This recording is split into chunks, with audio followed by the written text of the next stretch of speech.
साधु जीवन के अंदर 4 काल बहुत महत्व के होते हैं। पहला काल दीक्षा काल, दूसरा शिक्षण काल, तीसरा प्रभावना काल, चौथा समाधि काल।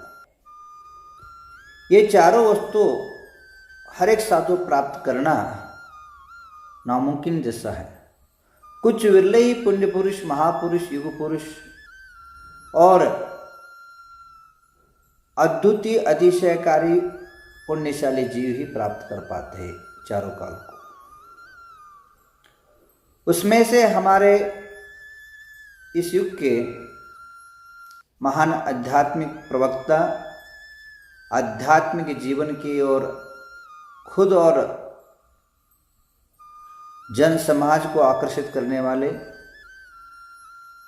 विशुद्ध सागर महाराज उसमें से चारों कालों को अति से ही सरल, सहज और सुगमता से प्राप्त किया है। पहला गुरु कृपा से दीक्षा काल को प्राप्त किया। प्रभावना काल में प्रभावना अनेक प्रकार की होती है। कोई व्यक्ति प्रवचन के माध्यम से प्रभावना करता है जिन शासन का, कोई व्यक्ति मंदिरों के निर्माण, चित्रों के निर्माण के द्वारा किया करते हैं, कोई पुरुष अपने वैराग्य विचारधारा को जनमानस तक पहुंचा करके वैराग्य दिला करके जीवों को दीक्षित करके गण पोषण करके भी प्रभावित करते हैं। और कई महापुरुष जिन शासन को साहित्य रूप में परिवर्तित करके जिन शासन का प्रभावना करते हैं। ये सारे प्रभावना के अनेक प्रकार के जो अंग है, उन सारे अंगों को प्रवीण हमारे आचार्य विशुद्ध सागर जी महाराज हैं। उसके साथ ही उन्होंने अनेक क्षेत्रों का निर्माण किया है, अनेक साहित्यों का निर्माण किया है और पढ़े लिखे लौकिक डिग्री को प्राप्त किए हुए इंजीनियरिंग, डिप्लोमा,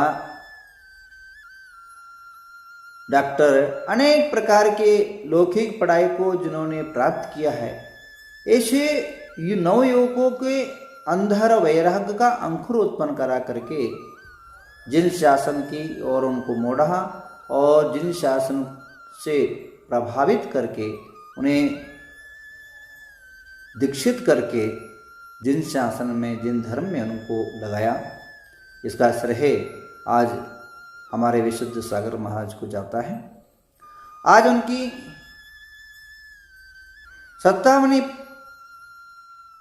57वां जन्मोत्सव आ रहा है।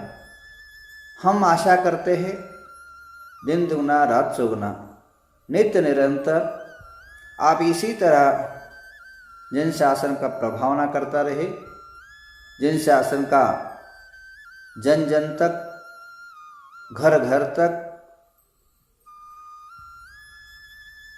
प्रभावना का महत्व दर्शाते रहे और आपके हाथों से अनेक शासन का कार्य सहजता से, सरलता से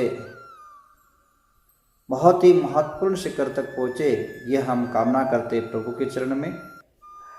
हम यही आशा करते हैं भगवान के चरणों में आप सदा आरोग्यवंत, दीर्घायु और जिन शासन के प्रभावना यशस्वी को प्राप्त करें।